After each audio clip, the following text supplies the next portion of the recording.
What's up, world, and welcome back to another episode of Mix in Chat. I'm your boy JaVie, here with my boys D-Lo. Yo, what's up? And Omega Green. What up? Cha-Cha is off this week. Y'all ready to get into it? Let's do this. Let's go.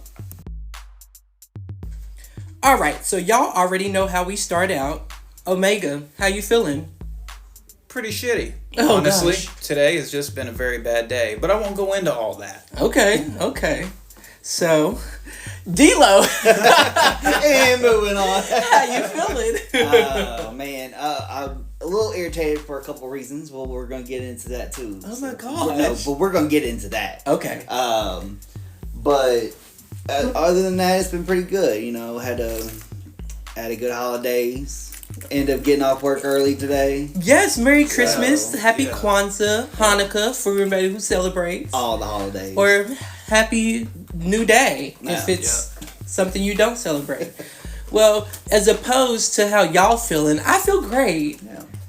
After yeah. this, I'm going to hang out with somebody for the first time, so we'll see how that goes. So Right. I'm a 100 right now. That's why you rush it. Yeah. Yes, I'm not rushing. I'm just having a good time.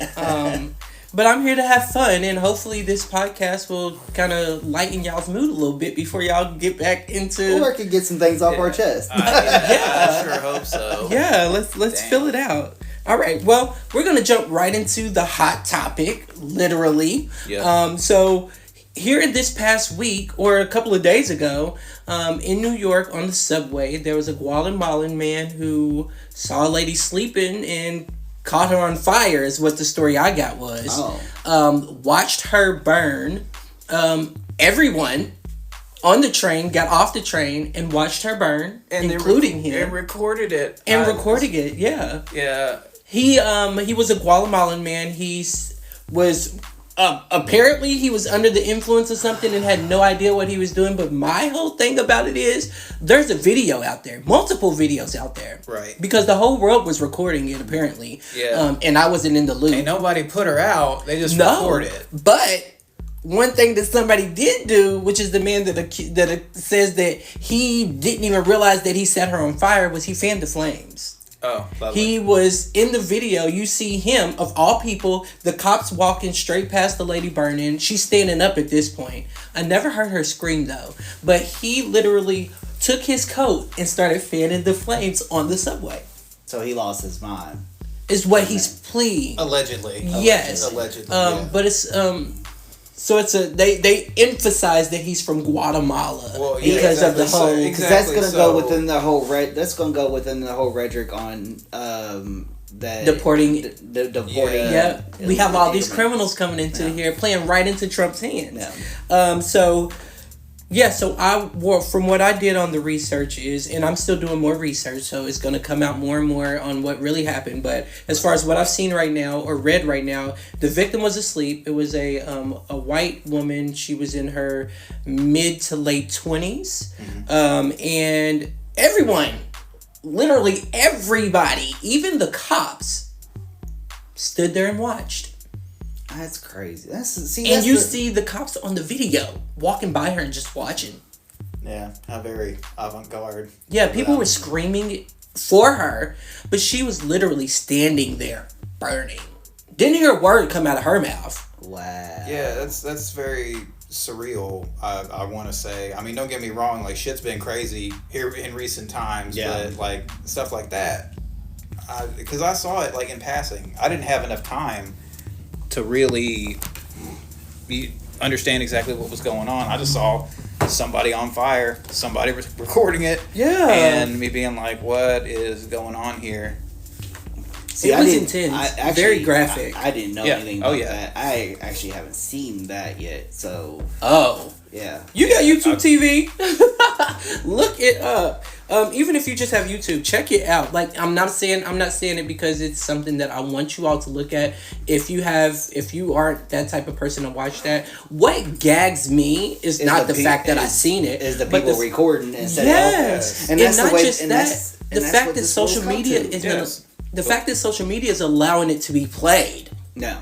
But we know where I seen it. Go ahead and say where I see it at.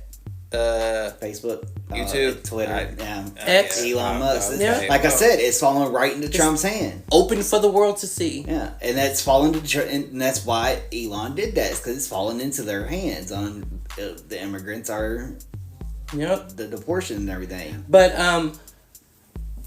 the Mike podcast condolences go out to the family of the young lady that absolutely was set on fire, and she clearly passed away. Yeah, and there's also pictures after the fire stopped of her body laying in the subway. Her arm was kind of like extended in the air. Like it's so crazy that graphic stuff is on social media for the world to see, and nobody's taking it down. Well, it ain't even. Well, that's what I'm saying. But that's what I'm saying, and that's why it is, because there was a shooting here in Lexington that somebody filmed that the people got into an altercation right there on Main Street. I think it was in front of the 21 museum. The hotel. Oh yeah. So it happened. The altercation happened right there. Oh right. Really? And then dude ran off because the other person picked up a gun or pulled out a gun and just started shooting. No sight, nothing. Just pop, pop, pop. And I think it was on Facebook for about a week. Before anybody touched it. And then all of a sudden it just got shut down. Wow. Like, what is this world coming to? Y'all just letting these kids... Like, these are children that are on these apps, too. Mm-hmm. Like, it's crazy. It didn't show nobody getting shot. It just showed the person shooting. Oh, but this video showed this lady burning. Alive. But, and that's why I said it's playing into... That's why they're doing it, because it plays into... Because I guarantee you, if that was somebody... If that was an American that did that, it'd have been taken down right quick. Oh, yeah. And speaking, since you keep on bringing him up, Mr. Trump is not. I really don't have the words. Okay, so Trump is saying that he wants to buy Greenland, and that if the Panama Canal ain't on board, then they can just give it back to us. Mm-hmm. And I don't know. That shit reminds me of Newt Gingrich, man. Back in the day, whenever he was running for president and everything, you talk about colonies on the moon and all kind of grandiose shit. And don't get me wrong, every now and again, you need a little bit of grandiose thinking. But that shit that's dangerous. Is crazy. And especially with Panama and all that shit, from my understanding is that there was an agreement in I think it was 1977 or some shit, to where it's bro, Panama Canal, all that shit is sovereign territory of Panama. It is not something to where you can just snatch it back from those people. Actually, in that agreement, they stopped the war. That's like Russia going after Ukraine. Yeah, but they stopped the war so that we can use the Panama Canal. Yeah. That's what the agreement was. It was a treaty. So now you're breaking the treaty. You're breaking a treaty. You're causing an ally to go to a different person or team up with a different country that don't like us. I don't know. I think at this point it might all just be intentional. They're putting the squeeze on them, because it's in reality, when you look at stuff Trump specifically and people who are his supporters, not everybody, but a good chunk of them, it was the whole rhetoric towards Russia and all that stuff. Mm-hmm. It was if he's getting cozy with people who are our enemies naturally, then it's who... If anything, it's more of a manipulation tactic, because it's who's it going to go to? Are they going to go to Russia? It's nah, because it's you can go put the squeeze on that end. And it's they can't come to us, we can put the squeeze on our end. So it's really maybe more just an authoritarian move, to where it's they're just squeezing the people in the less fortunate countries, right? Bro, that's what it is. When you sitting there describing it, you made me think that Trump is Putin. He's literally putting not necessarily like that, but hear me out. Trump is putting the squeeze on Panama Canal, Canada, talking about buying Greenland, because he wants the United States to have more property in case those other things, or he wants the United States to be bigger than those other countries. Where do you think he's learned it? Where do you think he's learned that from? Clearly, I know. That's why he's so close to those other people. Yeah, they're do this and you have this. Do this and you'll get this.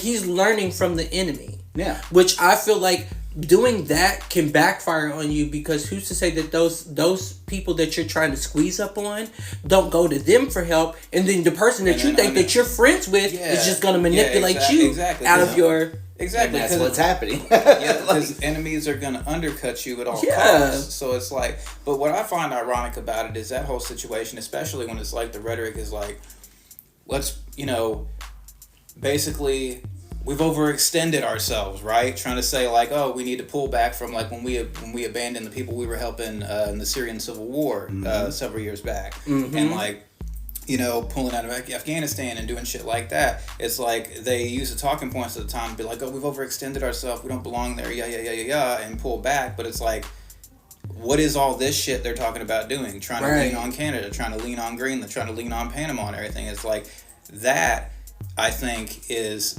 similar, but in the same way, to where it's kind of like subterfuge type shit, to where it's like you're doing stuff under the table. It's not readily present to where everybody's going to know exactly what's going on. But that also goes back to if you look like to history and everything with like the Panama Canal and not even just that, but like our involvement with a lot of stuff in Central America and like Caribbean and stuff like that. Like I talk about like the Banana Wars. Oh yeah, shit. They talk about the Banana Wars. Yeah, like the Banana Wars was nuts. Yeah, all that stuff, and that was a long series of events. Yeah, Yeah, that overthrew governments and everything. Yeah, down there, and that's what I'm saying. And this could be, full circle type shit. It's like people who are more authoritarian want to revert, for lack of a better term, back to the way that shit had been before. Yeah. It's crazy. It's wild, man. Like from a foreign policy perspective. Yeah. Go ahead. Oh well, it's one of those things that like I said, he's learning all this stuff from the other ones. The people that he's close to are gonna stab you in the back, bro. Look, clearly they're doing it to each other and doing it to the other countries. Yeah. That's why he was so fixated on Putin and what he's doing with Ukraine. Yeah, you're aligning with the wrong people. Yeah, but all this is still under development. There's still more to come out, more to learn about it. So this is just the start. This is just the cusp of what's to come. So make sure that I'm going to fact check the facts that I'm bringing you, and going to bring you even more coming up. So stay tuned for that. And so that's all I got right now. But I have more later. I've got more tea coming later, including the Beyonce ball, which happened on Christmas. Merry Christmas to y'all. If we didn't say it on the last episode, Christmas has passed, but Merry Christmas and Happy New Year. But yeah, when we come back, we're going to get into another topic from either D-Lo or Omega. So stay tuned and we'll catch you in just a second. Right. Yeah. Alright, y'all, so welcome back. And before I turn it over to Omega Green, did y'all hear about the government shutdown that was averted? Yes. Yeah. So basically what happened was that they trying to avert getting the government shut down until the next administration. Right, so and then they had a bipartisan bill. Mm-hmm. Trump didn't like that bipartisan bill, and he wanted to add things, and he was like, if there's going to be a government shutdown, let's do it under Biden. Right. Okay. Let's have it under the last administration. That way we can be like, oh, the Democrats let a shutdown happen. So what I was kind of reading was that Elon was pulling the strings. So that's what happened. So when Trump told Republicans, no, we're not doing that deal, let's do my back deal,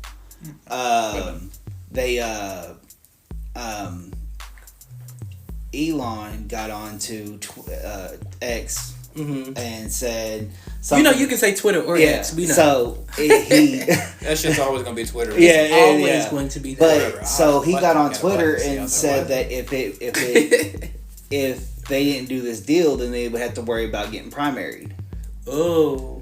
And right then you still had 38 Republicans that voted against the bill. Mitch McConnell was like, "I'll give a fuck. Primary me, my shit's over." Yeah. So you had 38. You had 38 Republicans. What they did was they backed the Democrats because they was like, we ain't down for that whole Trump authoritarian. Yeah. Stuff. So that's what stopped that. But now you got the Speaker of the House. His seat's at danger Ooh. Because the Trump Republicans didn't like that he went against Trump. Oh. And so now they're talking about, well, we can just make Elon the speaker, which they can because you don't have to be sitting in Congress to be which would be even interesting and would be, from Elon's perspective, perfect, because then all he has to do is knock off Vance and Trump, who might not have long to live anyway. And then he boom. Speaking of which, that's a good return on his investment. That up. He did bring that up at what was it, at the Republican conference or whatever it was. There was a Republican conference, right? And he just so happened to mention, he was like, "Oh, they're talking about, Elon's gonna Elon's gonna become the new president," and he was like, "No, he ain't." Well, you can tell he was like frustrated. He was like, they've been calling Elon President Elon. Yeah, and but that's what I'm saying. Like, dude, he got real pressed about it. But I think that is it's poetic. It is so fucking poetic, because it's like everybody in this country, at least in our class, knows that rich people are really pulling the strings, no matter who the fuck gets elected at this point. Under this form. Well, and not even that. Now. But okay, so you have a so-called rich person in the presidency, but there is a even richer person. It's kind of like the shark in the ocean. You got the great whites. They're circling around the dead whale, and all of a sudden you got the big ass shark that comes in, and they're kind of like, oh, the great white just coming in and a fucking megalodon type shit. Yeah. So apparently what ended up happening was Biden was able to get a bipartisan bill passed to avert the shutdown. A fucking course. Yeah, so exactly. The shutdown was averted, so now I'm expecting a shutdown to happen under Trump. I don't know. That would be poetic. I mean, well, maybe a little bit, but I feel like there is enough centrist Democrats that are, for lack of a better term, on the take from like campaign financiers and whatnot, to where it was like, bro, a lot of the Democratic Party has been being pulled to the right for the past 40 years anyway. Yeah. So a lot of that's what I'm saying. Like, a shutdown to me under Trump, if it did happen, would be under probably very different circumstances that we're used to. Yeah. Okay. Well, I know that the whole government is shifting. It's a weird little dynamic going on. Oh, yeah. But I know that some of them Republicans ain't falling for these laws that he's trying to put in place. Well, there's a lot going on. That's what you would call the Republican classics. Like the actual Republicans. The Dick Cheney Republicans and the Ronald Reagan Republicans. Yeah. Some of these laws is making me nervous now. Normal Republicans. Yeah. But I've always been nervous. Ever since I thumbed through Project 2025. Oh my God. I can literally see it being put in place. Yeah. Yeah. It's something. But it remains to be seen.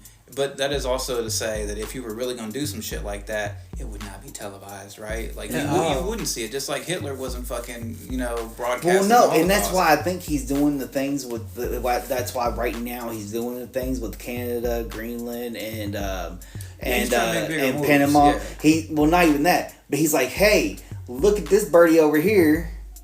While we don't look at this birdie over here, though. Gotcha. The diversion. Yeah. Immigrants are dangerous. Yeah. Let's set this subway fire. Let's pay this man to do this subway fire. No, I'm just playing. I wouldn't put it past him. I wouldn't, but I wouldn't even go that far. I'm sure, just like with people who are not here illegally, quote unquote, there's plenty of crime that Americans do every day that's just as horrendous as that. You could probably find shitloads of that. Same thing with people who are immigrants.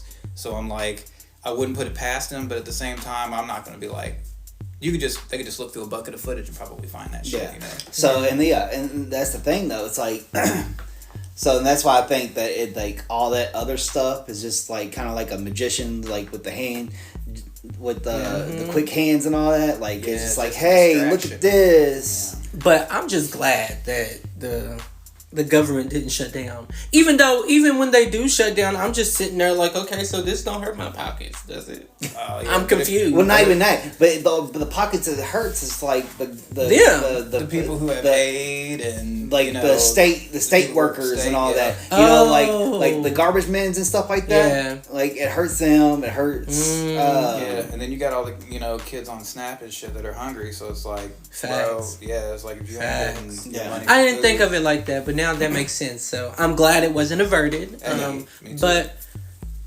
new topic. What's going on in your world, Omega Green? Oh shit.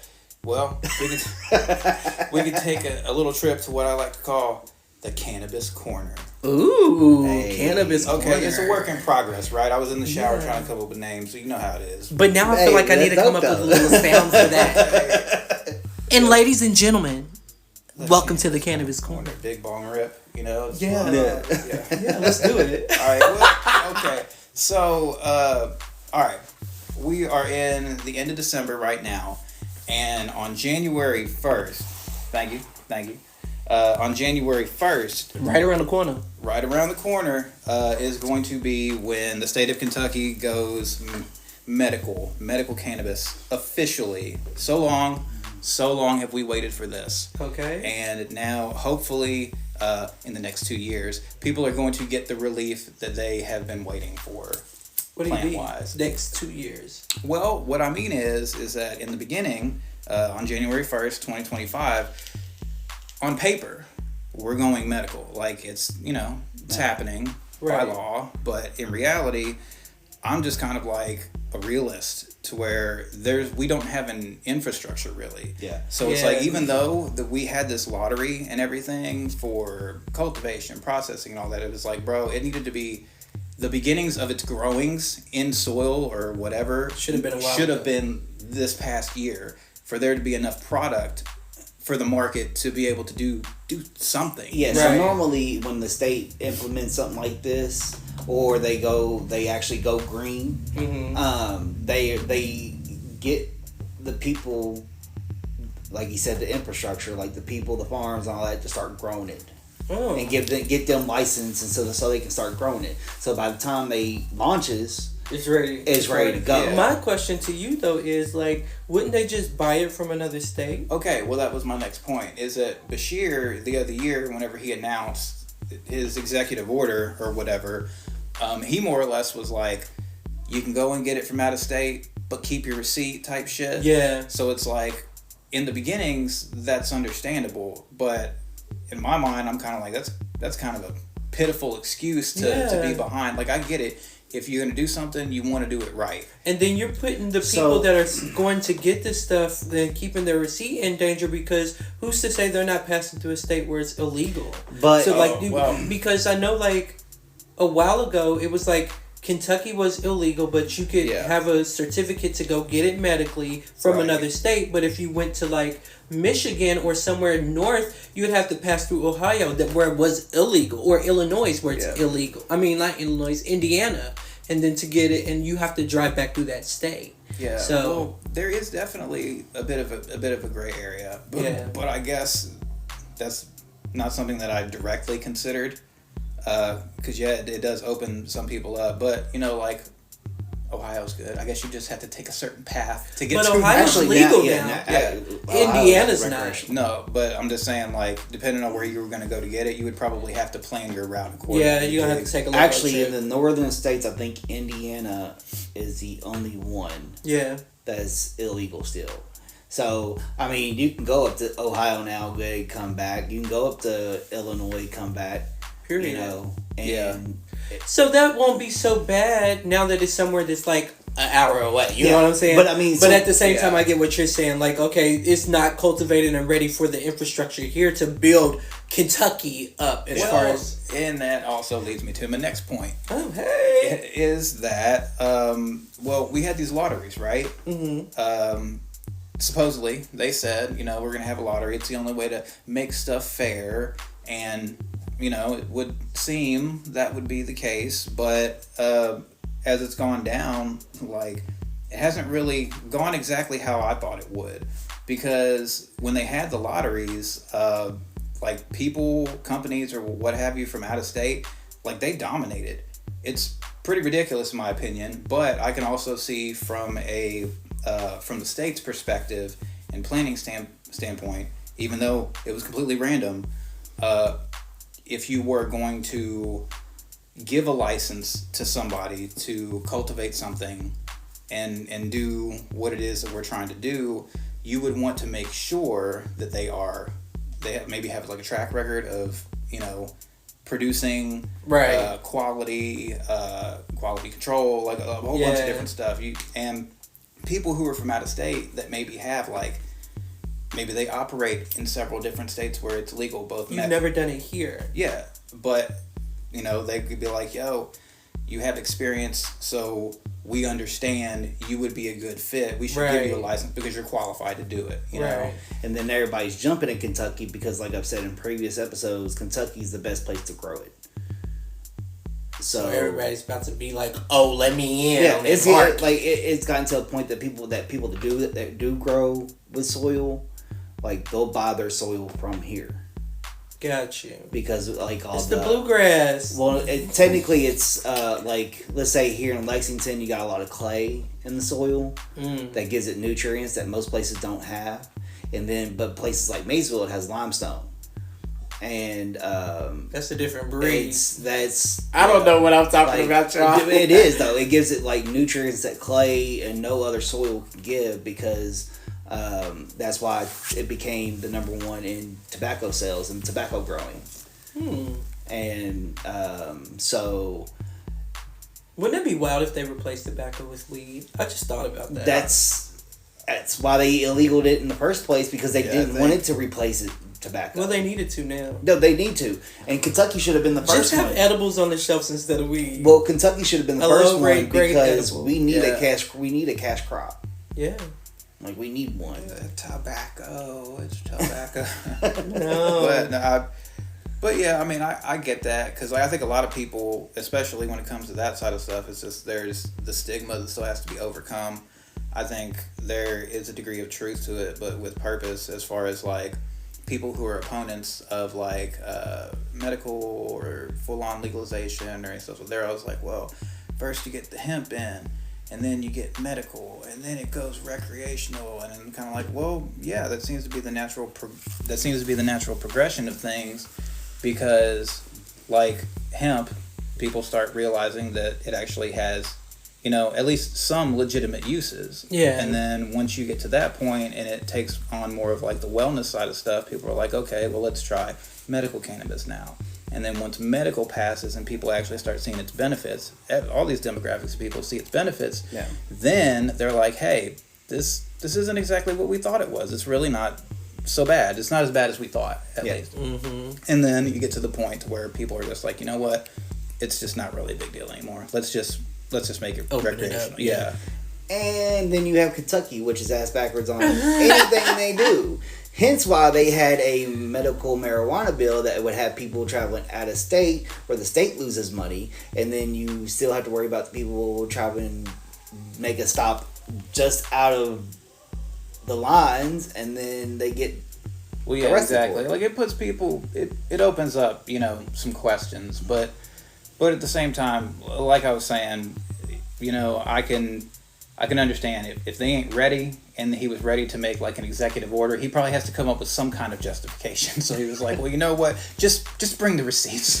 Bring the receipts. I would like to know once it is medically available for people and they are able to go get it and then it becomes the norm here, how will jobs respond? Because then they'll have people that are medically prescribed to have it, smoking it, and would they still fall under the you can't have it in your system, so you're terminated, or no? How does that fall? So I think if you can show a prescription at the time of the drug test for it, and you tell them at the job hey, I have medical marijuana prescribed.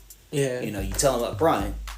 Because most jobs like Amazon and stuff like that, they don't even do a full spectrum drug test no more. Yeah, because at Amazon they didn't even test for marijuana; they just test for everything else. Yeah, so and that's basically what jobs will end up moving to, except for some of them, until you mess up on the job and then you got to take a drug test for. But then, how would they know that you were currently under the influence? I think what I was saying, I think it really comes down to the whole private versus public sector type thing. If you work for the state and there's an understanding there, then you might be able. So to what if you're like gap. me though? Like me, I work for a hospital. So say that I have, I'm not gonna say any type of disease because I don't want to jinx myself. So say that I have something where like a deep depression and marijuana being prescribed to me brings me out of it. But I work at the hospital, and the hospital doesn't allow it. Yeah, But my doctor gave me a prescription for it. Well, I think that comes down to like each individual business, Right, or like right. they It might set their even, own come policies, down right? to the circumstance. Like, what did you do What to did you do? to get this drug test? What did you do? know, so then it's kind of it's like, okay, so it's well- like if you royally messed up on the job, and they've been like, dude, you was high doing that. Yeah, you know what I yeah, mean? yeah, Like, yeah, you yeah, can for tell. sure, like- But like, if Let me smell your fingertips. Well, also, it might be that, but it's kind of something they'll end up coming up with because, like, I even think that marijuana could be. I think you can it could tell when be- somebody's high on well, weed though it because could their be- whole speech is different. Well, that and it can I be don't know. tested like Well, some people alcohol are can. functional. Well, that's what I'm saying. Is that like some But like people, that's like with pills too. well, Pills will be Depends in on- your system, but you can tell when somebody's high on pills Yeah. or how big of a mess up they're making to know Yeah. like Yeah. okay, this isn't typically you. Yeah. Yeah, So, so, and I I, don't think know. they'll end up coming What out with a kind of device because I pills? think they can test You know? the same thing like alcohol. Yeah. Look, he said what so kind of what kind of pills? Are we talking Tylenols or Perc 30s? Well, exactly like like you tell somebody's fucked up on pills, like start falling asleep. Oh and my shit. gosh, Oh, yeah. your I was at- conversation I was- is juicy. No, Dude, no, I was no, I but- was working at Papa John's one time, and there was a chick that she was she do things like that, we be sitting there watching her. She just be nodding off, sitting there spreading cheese on Oh my pizza, God. just nodding off. We was like, look. Yeah. Oh my gosh. But yeah, Crazy. your topics Yeah, are see, juicy. Keep going. What exactly. else you got? She was dropping cheese all over that pizza, and y'all didn't even help her, man. Oh my gosh. That, Yeah. that pizza was saturated. I was saturated with cheese. Somebody got hooked up that night, bro. Extra Hey. cheese. That was the But, cheesiest pizza they I'm ever losing, had. I'm losing focus. Yes. I'm losing focus. Okay. So anyway, my point was about out-of-state companies basically dominating the lotteries, the cannabis lotteries, right? Now the thing is that there were 26 medical cannabis applicants who won cultivator or processor licenses in late October. So that happened a while ago. Oh yeah, So they was trying to rush to get that crop grown Yeah. in this winter and time. well, because like, fine. there's zoning and all kinds of stuff like hoops you got to jump through, which is another reason why you want to have qualified people Hell, doing they it. should have just used UK's greenhouse. No, I'm just kidding. But what all nearly 26 of them had in common was that they had registered their business with the state within a month of the August 31st application deadline. Now, like roughly 3/4 of these companies had no current ties to Kentucky. And instead, they had ties to large out-of-state cannabis companies that flooded the state with expensive applications. How could no they? lie. Because Kentucky wasn't allowing anything to happen. Not even people to grow for other states. You know what Yeah. I'm saying? Well, the thing is that like a lot of people who were lined up to get these licenses, some of whom were qualified, some of whom totally weren't. They had been involved in the hemp industry, which, if you know how to handle hemp, it's not the exact same, but it's similar enough to where, like, you have experience doing it. right. You have an idea of how to operate. So many people, thought that since they already operated, cultivated hemp, have farms, have acreage or whatever, that they would be like, hey, maybe they would look out for us and do this Right. and that. So on one hand, I'm like, from a Kentuckian's perspective, I'm like, yeah, all of this shit should be Kentuckians more or less helping Kentuckians. So the money, if anything, should be being put back into the state in our own communities, as opposed to potentially, siphoned out of the state to Yeah, larger, to another state, yeah. multi-state corporate apparatus, what have you. And you think least that's until the, we get people and you think that's here the way it to- would work. Well, But yeah, but as Bashir said, and this does bring up a valid point, is he was like, if we did that and slanted it towards Kentuckians, do you understand like all the different types of litigation that we would be going through from all these out of state companies being like, you're screwing us. You're not even giving us a chance, Yeah. Because, I mean, you are supposed to give everybody an equal chance, more or less. So I'm like, I do see both sides of it, because it's like I feel like it does need to be here. We do need to be taking that money and putting it back into our own communities. But right now we're just now getting off the ground. Yeah, and shutting everybody else. We need the best to come in, get us started, and then they start bringing in local people to actually do it too. Like, you got to get the market off the ground. Is how I see it. Yeah, like, they're kind of like ferrying for the new. We gonna give them some of its money starting out, but when it starts to get good and we start to get our groove, we'll bring in our own people. Well, I don't know. This is Kentucky, though, so I feel that's like another thing too. Money's what talks, right? Yeah. No, but I'm saying, like, I see that, but you're gonna have like billionaires that live in Kentucky buying land to do this, or they already have the land to do it. Exactly. So when those companies come in and start it up, then those billionaires come in. That's where the money's in Kentucky's going to come from, and it's going to stay there. I'd like to think so, but I feel like there's room for abuse anywhere. Oh yeah. You know, but at the same time, I'm like, hopefully, when things start rolling, they will be a bit more respectable.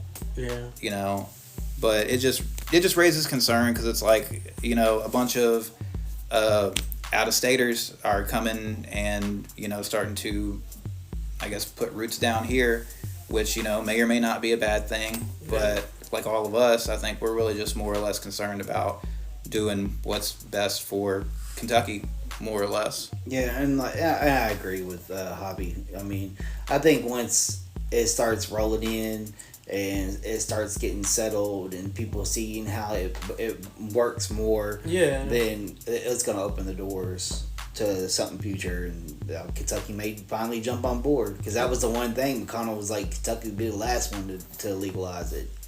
Nah, we'll see. So, but McConnell's out the door, so we got hella farmland in our own backyard, not like Winchester and those places like that. Like, we've got it all around us. Yeah, like the whole state pretty much. Yeah, it's perfect for farming. Yeah, and that's what I'm saying. It's perfect for for a cash crop. I thought you were gonna say crack. I was just like, hold on, wait, what? He's trying to stop that.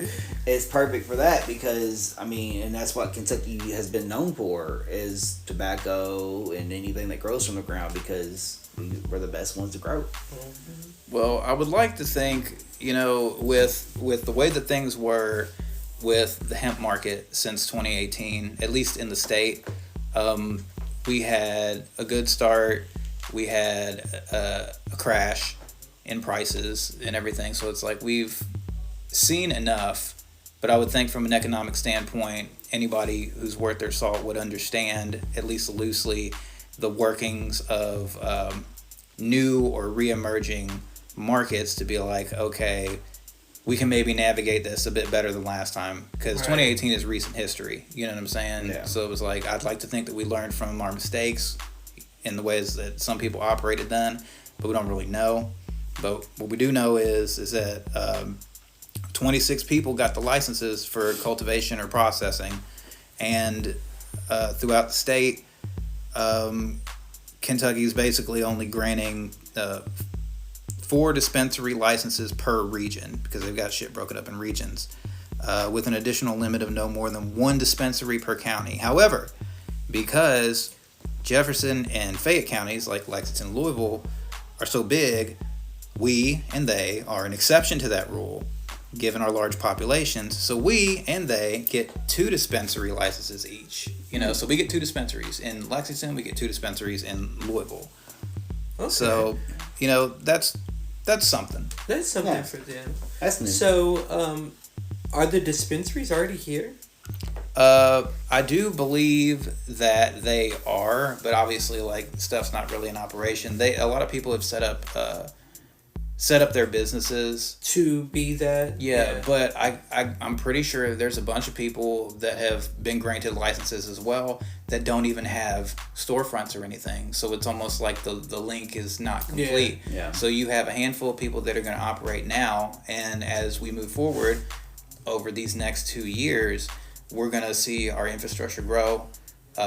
We're also going to get to see like who are going to emerge as the the real main players. Oh my gosh, y'all! I just thought of something. What's that? The hospital is about to be flooded with people having anxiety attacks because they don't know what the strand is that they got. I can see it. No. Oh yeah. See, and that's the thing about dispensaries, though. Get ready. Dispensaries, that's what they do. That's great. Like they'll Thank you. they'll go through and they'll be like, hey, what do you want it for? Yeah. And then the people at the dispensaries will, if you tell them like, I'm trying to get me something to go to sleep. They're like, well, here, take this. Take this. Take two. Call me in the morning. And I'm not gonna lie, I've been to a dispensary before, so I've seen how it worked. I went with a friend. They wanted to go pick up some stuff, so I went with them. That's how I knew that, like, driving back through, like, Indiana, right? Like, with that, like, that's dangerous because you get pulled over in a state that you're not supposed to have it in. Yeah. And you even show them that you have it from Kentucky. They can still take you to jail. Yeah. But can you get the extradited back to the state so they can let you go, But, the thing that I was talking about, and I probably lost it, but when that takes place, mm-hmm. and that's why I asked you if they were like, do we know which dispensaries are available January 1st? Because that's right around the corner. Oh, yeah. Facts. Are there names of them in Lexington? Yeah, and you said dispensary, so does that mean that the name of this business, so say it's like JaVie's dispensary. Can I have a store here and then a store 2 streets over? So or you can literally only have one building. Yeah, you can only have one building. Well, no, you just have to be licensed for each. Oh, right. I thought it was licensed to the building. So you might have like JaVie's dispensary on east side of town and one on the south side of town. No. That's At least awesome. I guess. I'm guessing that's awesome. I thought it was only like one license to the storefront, to the business, because. So for the listeners and viewers that are or do have a certification or in the process of getting their license or card, now you know. The more you know. Now you can get it at home. Hopefully it'll be open and running by the end of January as far as the different dispensaries. And I think the way you can have it set up is you can have a person say, like, if my wife gets it, mm-hmm. she can have me as the person to go pick it up for her. Yeah, I've seen that. So, I've seen the stuff on it. Yeah, it's called caretaker status. Yes. Okay. Because in other states where they allow like home grows and things like that, you can grow so many plants for, you can be a caregiver for somebody. So it's like you can have your own personal ones, and then if you're a caregiver for like X amount of people, you can have so many plants based upon how many of those people meet their limit. Oh, nice. Yeah, but we don't have that here. That wasn't in the bill here. No. Hopefully someday we'll get it here. Yeah. But it'll start somewhere. It'll probably take a lot. Yeah. All right. Great shit. Yeah. Yes. All right. When we come back, we will turn it over to D-Lo himself, and I'm pretty sure we're gonna get some sports, right? Yeah. Okay. Oh no. It's a yeah. It's not a yeah. It's one of them, but we'll get into that. We'll get into that. All right. Stay tuned, y'all. We'll be right back.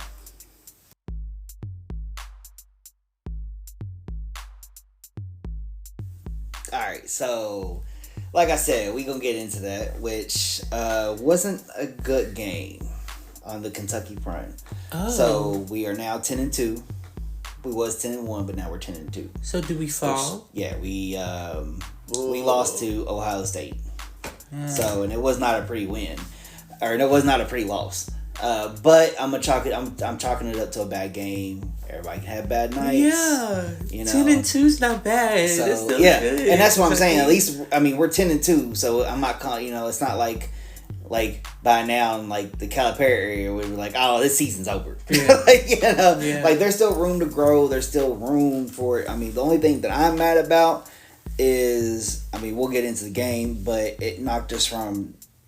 We was juggling back between the 4 and the 5 spot, but this knocked us down to 10. Oh, God! Yeah. Why so much? One loss. Because there's a lot more going on. Is it the than point? Just us, right? Well, but see, that's the thing though. Like Duke has the same record as us. Right. Alabama has the same record as us. They're 4 and 5. Okay, so you got Florida, which is, they're still undefeated, so I don't know why they're number 6, but Kansas is 9-2. This is weird. You know, Oregon and Marquette. You know, they got one win over us. Yeah. But still, I don't know how that one loss is gonna drop us. Yeah. 6 spots. That's crazy.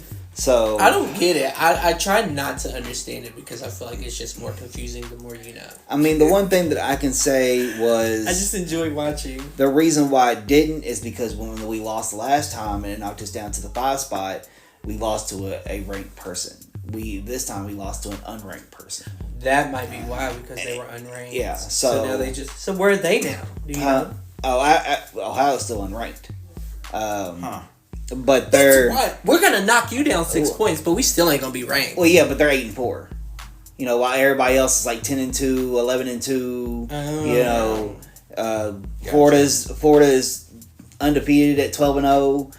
You know, it's you got people that's 11-0. Tennessee. Like I said, that one unranked can drop us. So. Ooh, baby. But it was a bad game. I mean, it was, what was it, 56, 29 at the field, 29% at the field. We got 18% at the 3, 84 at the free throw. It was just a bad night. You know what I mean? We had 10 turnovers. Like, it was, and see, and the thing is, what they need to work on is when they get into the half court range, they have problems with teams that lock us down at half court. Where they're more of a run and gun, let's move fast, move the ball, boom, boom, boom, get your shot. Yeah. They once they hit a team that has that defense at the half court, they don't know how to go. They don't know how to get past it. Be honest with me. They're not adaptable. Right now, I can see that they're gonna if they work on that. That's what I want to see. So my question kind of falls into yours. Yeah. Be honest with me. When you see Pope on that court coaching during the game, is it good? Yeah, I and this is why I say this is why I don't count him out already. Like I said, in the Calipari era, I was all like, yeah, the problems that they have are the problems they're gonna have. Gotcha. Because Calipari didn't do player development. He was more in showcasing them. The thing I like about Pope is he actually coaches them, and he likes to get the best out of people. Mm-hmm. So he's gonna, he can see the flaws and then be like, I'm gonna work on that. Like, he even said it himself. Like, he didn't jumble around that interview or anything. Of what, how Calipari was like, oh well, we'll build for March. Mm. He was like, no, this was a bad game. Yeah. He was straight up with it. Like, this is a bad game. Well, we're going to learn. Right. And that's the things that I like. And even with it being a loss that it was, I mean, they lost by 20, but they still had moments where they was going to try to come back. Hold on, wait. Because we got to stop and take a moment because you try to stop. You try to speed right on through that number because, damn. Yeah. No, that number was deep. It was a bad night. Like I said, they couldn't get the ball to fall. It was a bad night. They had 26% at the field. You know what I mean? But it's like me and Cha-Cha was saying. Like, they had a real bad night. They still had that fight in them, though. Where you would see, like, the Calipari teams, they would just quit and just kind of throw up whatever. They actually had to fight. They wanted to keep fighting through it. So... They could see themselves overcoming that. Yeah. So... Like, it chokes me up. Like, I almost cried for them right there. That was bad. It was one of those quicksand games. Yeah. So, it was like, when I say quicksand game, it kind of like... So, when you make one mistake... And then you're trying to, like, okay, well, I'm gonna correct it, and the more you try to get out of it, the more things start happening. Yeah, and it's like quicksand. So eventually, you start getting overwhelmed. Scrambling. You start getting overwhelmed. You start kind of like hyperventilating, like you're losing your breath. Kind of like that quicksand. was the whole team just scrambling. Yeah. Oh my god. Like I said, I had those games before, dude, and they're not fun at all. I wonder if there was something more going on, like, say. So how, like, if, like, in a movie, you have those basketball players that are trying to go pro, you know what I'm saying? Like, or trying to be seen by certain people. And, like, so this game, they were in the locker room, the coach is hyping them up, Pope is giving them the, yeah, we gonna, and then he says, such and such is gonna be watching. And everybody's like, oh, God. You know what I'm saying? So this was it one of those moments and everybody's nervous? This is the thing I like about Pope. Pope is trying to keep their minds off the NBA. He's trying to get their minds focused on one thing, and that's to get a banner in the stands. And that's why I said at the practice facility, he took all the pictures down of the players that Calipari put in the NBA. Because that's not he's wanting them to focus on. I mean, but it could be like their favorite celebrity. Like Drake's gonna be in the audience, and they like, oh my God. Well, no, you don't want to do that. You don't. I hope that the men's basketball team's not doing you don't want to do that because that takes their focus off. Yeah, you know what I mean. So you want to sit there and be like, no, you know, the one thing just that give players them the pep talk they need. The one thing that players get beamed in their head is to block the crowd out. You know what I mean? Interact with them. But block them out. You know, that's kind of like when you're shooting a free throw and everybody in front and the backboard is all like, trying to make you miss. Yeah. You shut them out. Yeah, right. I get you. You know what I mean? I get you. And so... They just had a bad night. That's what it was. Yeah, that's what I'm chalking it to. It was just a bad night. They let a couple of the Ohio State people get under their skin. And it just... Well, they felt it. Night. They felt it. So I hope they feel it, and I hope they learn from it. Yeah, and they will. And that's what I'm looking for. I feel like the way you describe it, I feel like Pope is going to give them the pep talk and encouragement and the teachings and the coaching they need to realize, hey, like this is what not necessarily rock bottom, but this is what it feels like when we don't work as a team and we don't focus. Yeah, and we don't lose track of what's going on. And I'm glad we got that loss in right before. We got one more game for the before conference season conference starts. But they'll go into conference. They could, if they win this game, could it jump them back up 6? Well, it could. I mean, it's not going to jump 6. It could jump up a little bit, but where the team they dropped the 6. But where the team isn't rated. See, that's where you get. That's where you go up. You know what I mean? Like if you get a team that's higher rated than you and you knock them out, down, then you can go up. You know what I mean? Okay. So, well, UK, y'all still got time. Y'all still got this. Still got this. So, and then we got to watch the games over the Christmas Day. Yes. And how was that? I mean, it was some good games. What'd you watch? There were some things. I watched both of them. I caught a little bit of the Kansas City game. They ate. Period. That's my team. If y'all don't know, I'm a Chiefs. Yeah, and Cha-Cha's a Raiders fan. And that's fine. And then the Texans and the Ravens. The Ravens, which that game did not. Oh God, the Ravens plucked their ass. I didn't know that game was. I thought the Texans, because the Texans are better than that. They must have an off night too. So I thought it was going to be a good game. It was Beyonce. But she took all day energy. I guess so, but still, they blew that one straight out the water. So something special happened on both of the games at the start. Well, one happened at the start of the Chiefs game, and one happened at the halftime. See, I got to see the halftime show. I didn't get to see the start of the. So for the start of the Chiefs game, Mariah Carey had a pre-recorded like, "I just wanna like for Christmas." It was cute. Oh yeah, it was cute. She had her little number. She performed to open the game, and then the Chiefs ate. Yeah, because she did her big one, and then the halftime show, the Beyonce Bowl, which I've been wanting to talk about so much because oh my God, we went through it. It was so deep, y'all. I don't know how big of fans y'all are of Beyonce, but let me rewind. Mariah Carey's was cute, so she was on like a rooftop, and it was very like a snowy like rooftop. She had like dancers up there. It was all white. It had like red like candy canes. It was like a very like Christmas exactly theme. What you would expect. Yes, for Mariah. She sits standing there center, gorgeous. Baby's face looked like a baby's face. She literally does not look older than 45, honestly. Like Mama either had really good CGI or she's a vampire. Mama had work and she looks great. She really does. And she ate that performance. I'll give it to her, even though she didn't move around. She doesn't. She might walk a step She's or two. Mariah Carey. See, you say that, but then we go over to the halftime show that Beyonce put on, and she ate out. She had dancers. Her daughter came out. Miss Blue Ivy performed. I did like that. Yes. I will say though, because everybody, and that's the thing. Then that's why I kept saying that because everybody kept calling it the country album.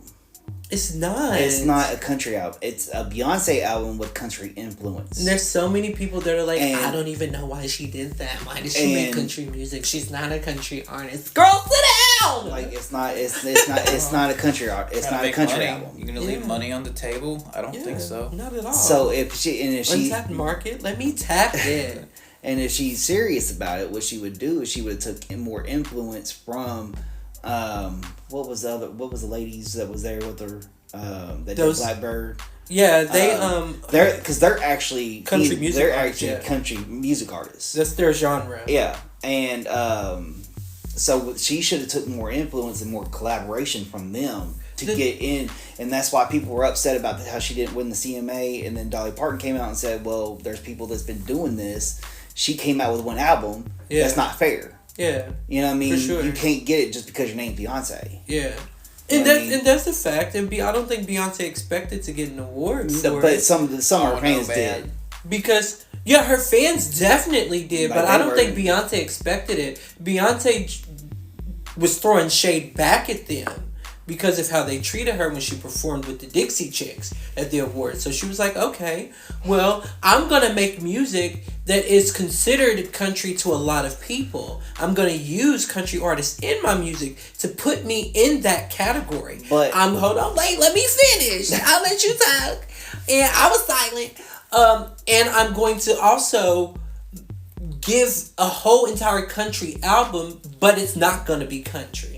It's going to be very different. It's going to have a country twang. It's going to give you a country essence, but it's going to be pop. It's going to be country. It's going to be it's got reggae. It's got all different types of vibe of music and eclectically drawn into each song. So it's not a country album. No. So, and the one thing that I would say about the performance that I wish he would have done He's better. got a question. No, I don't have a question. I'm just hearing something else that's going on elsewhere. But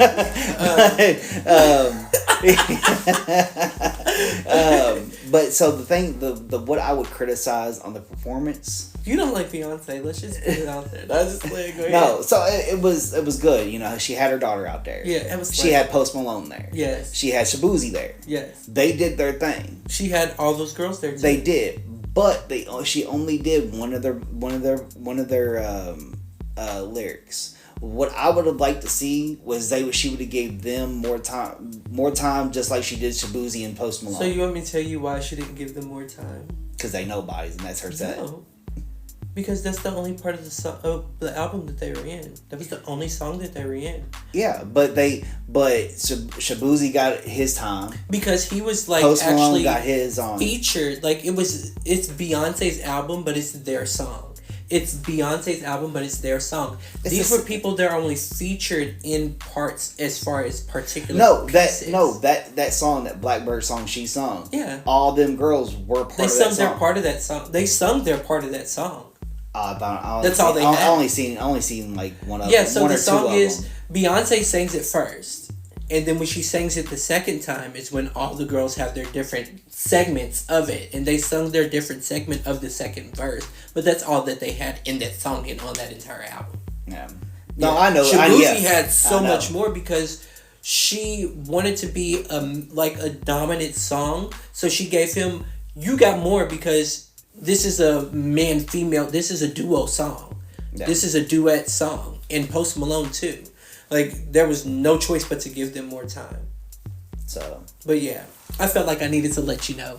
Go ahead and shut down the conspiracy theory right there. No, it wasn't no conspiracy theory. I'm just playing. It just was, like I said, it just was, even though it wasn't my cup of tea, it was more or less just like, okay, like let them shine. If that's what you're going to do with the album and bring up these black country artists, give them shine. more time. Yeah, you should have had more of them on the album, or more time singing. Like, let us hear them if that's what you entailed us to do. Yeah, I get what you're saying. No, I kind of agree with you too. Plus, I mean, like, I would have loved to have heard like some of the girls actual harmonize with her on another song. No. Like, let's create. So you draw all these girls into this one song. So on another song, do it with just one of them. And not even that. Or another one of them. Not even that, like, but there's one of them, I forget her name. It's like Tracy Adele or something like that. She's from Kentucky. Yeah, she's the one that's she's got Buckle Bunny. Yeah, the Buckle Bunny. Yeah. So it's not even harmonize, like not even do a harmonize. She slays. But you could do another song like that with her, like an upbeat song like that with her. You know what I mean? Who's to say that's not in the works? Because it's not. But I'm just saying that's what we haven't seen so far. Yeah. I would like to see. So also, what happened? Speaking of, there's been a lot of critics. I'm not saying that you are one, but if a duck quacks, then let's what's it called? No, I'd rather be a critic than a hater. I'm just playing, and that's pretty much, you just critiqued her. That's what you did. You're not a hater at all. Yeah. But she also hinted at new music right after the performance. So she's saying that on January 14th, 2025. Assumably another album's gonna drop, or new music's gonna drop. So I'm hoping that in this next album, if it is hinted to be country, or whatever it may be, because they've hinted jazz, they've hinted other genres that, you know what I'm saying. So hopefully she does bring out more artists and give them more time on a song or an album. You don't know. We don't know. We'll see. Or she starts collabing with these country artists. And that's what... that would be dope. Okay, baby, you got an album. Come on up. Well, and that's what I'm saying. But that's what I'm saying. Like, she can be collaborating with them and boost up her country base. That might be what she's doing. You know what I mean? So, and also she has other people like K. Michelle that went full country. She's turned from...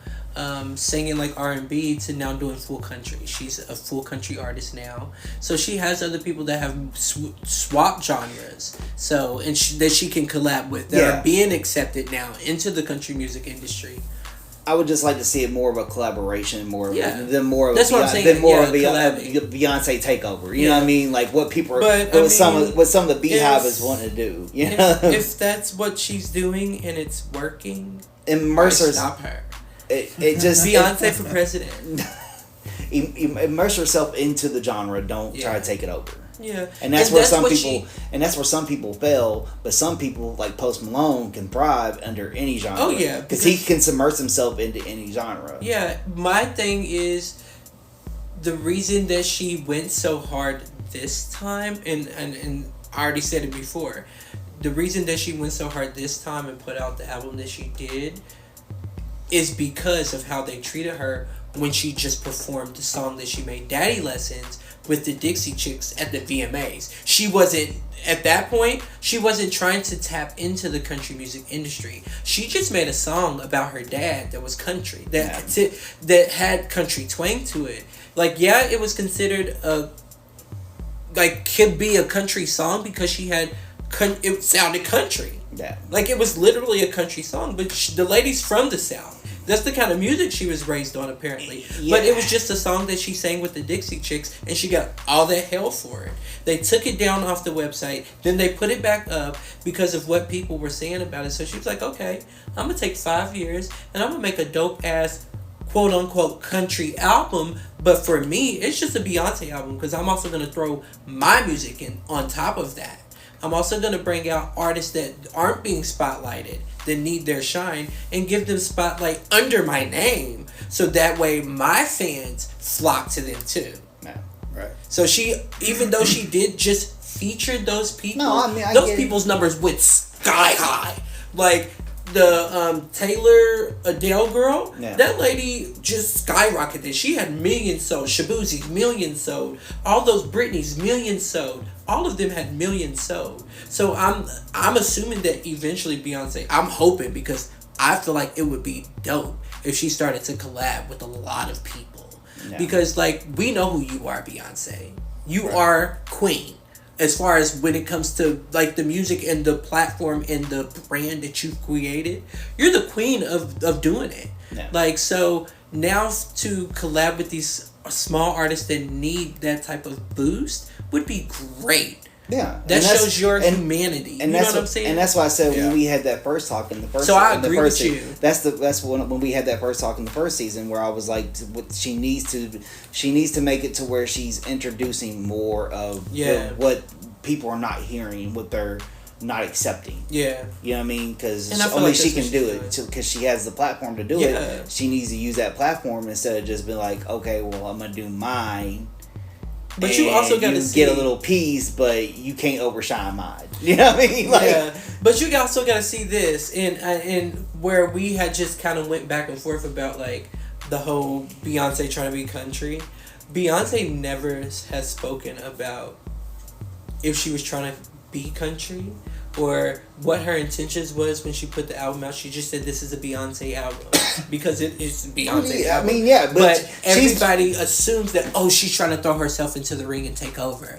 But she hasn't. But that's the thing, and that's the thing, though. But I wouldn't dignify it with a response if I was her. She doesn't, and that's the thing. That's what makes her the queen of it. But she's been in this game for too long to get into those petty squabbles, and to get into those narratives. I love how Beyonce's taken over the end of this podcast, but not really because we still have more to talk about. Yeah, speaking of being a critic / borderline hater, so this is where I'm gonna get into that borderline hater part. Oh, what? Yeah, so there was a new trailer because James Gunn has taken over DC, the DCU. DCU, okay. So basically, that's the cinematic version of DC. Okay. You know, you have the MCU, which is the cinematic version of Marvel. Yeah. Now you got that, and so what the universe has been doing basically has been going through different hands. So nobody's really had like what Marvel has been able to do with Kevin Feige, having under one umbrella. You have different directors, but they all report back to Kevin Feige. So.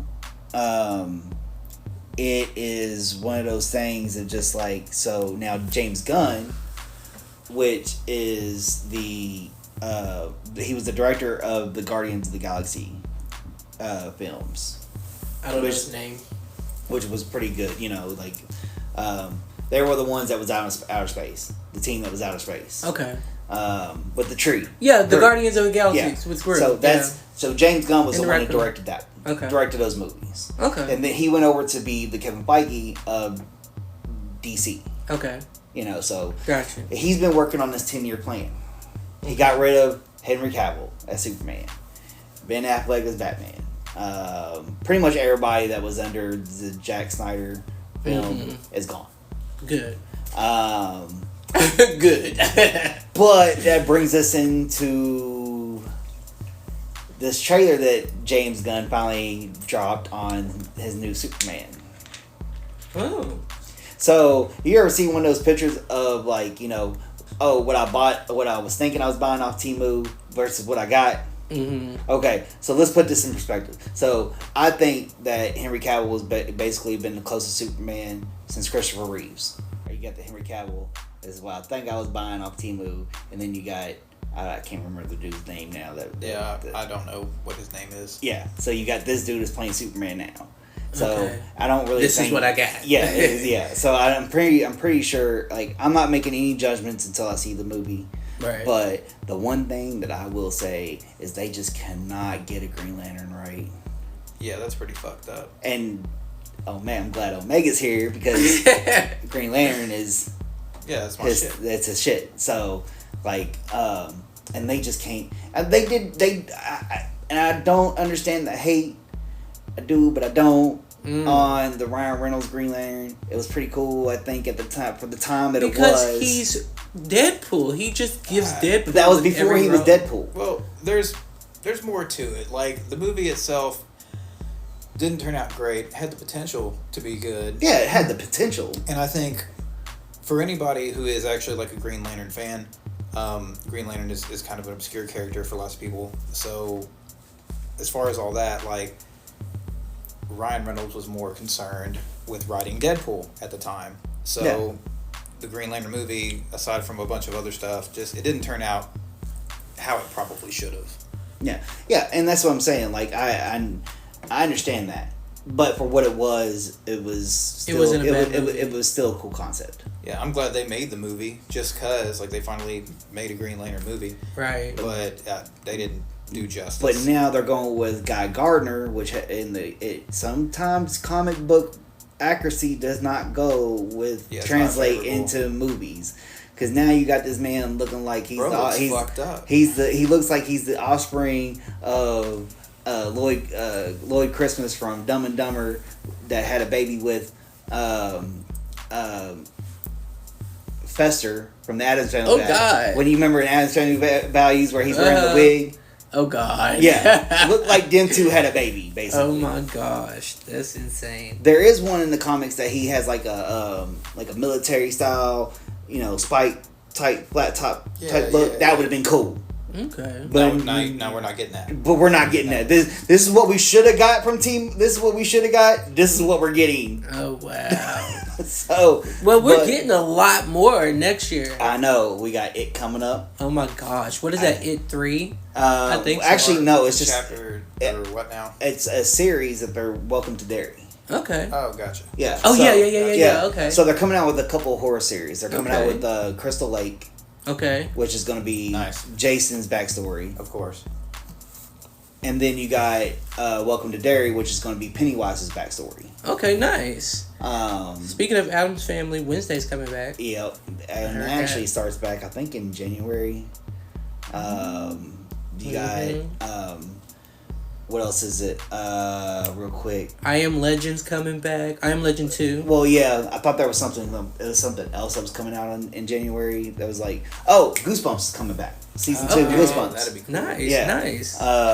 They got Squid Games. It's out now. Squid Games 2. I know. I can't wait. I'm about to binge watch it. Yeah, we're getting ready to watch tomorrow. That tonight. Yes. Happy Gilmore 2 is coming to Netflix. I'm excited to see that because I loved Happy Gilmore 1. Yeah, I can't wait for and that's coming next year. And also Black Mirror, that is a Netflix original coming back. I hope it's better than the last season. I loved all of them. Every episode was different. It all tied in together. What got me was them meeting up on VR. Yes, their little dating so good. That messed me up. I was like, nah, so good. Bro. Have you seen Black Mirror? I have not. You got to see it. You're a tech person. People keep telling me that. It's really you're a tech person, so you would get into get into a hardcore. It's like futuristic. Every episode is a different, complete different thing. That's what people have been telling me. Yes.